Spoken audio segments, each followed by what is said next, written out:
You say God is love, but look at all the commandments. They're negative, negative. Don't do this, don't do that, don't do this. My pastor preaches, don't do this. My parents teach me, don't do this, don't do that, don't do this, don't do that. After I trusted Jesus in the university, one of the greatest things I ever learned, that every commandment proceeds out of the very nature and character of God. Now, God is love, that's true.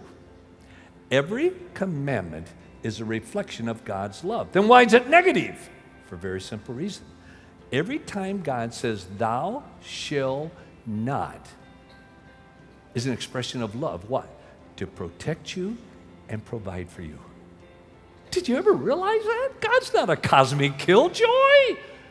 He's a loving Heavenly Father. And the most recent kids can't understand that because they don't perceive their Father as being a loving Father.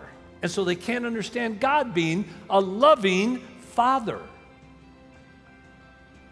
Every commandment is to protect and provide. Isn't that something?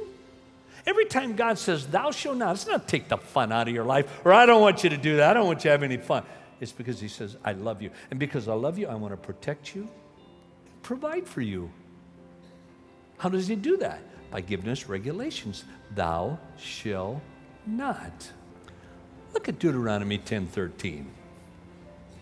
God is trying to motivate his people to obey his commandments.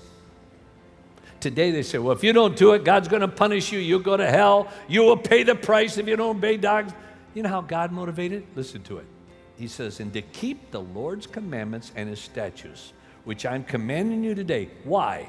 For your good. Not for his good. Most people think all the commandments are to protect God's righteous, holy. No, it's to protect us. Every single commandment is for our good. Why? It's an act of love to protect and provide. Oh, I wish every kid understood that.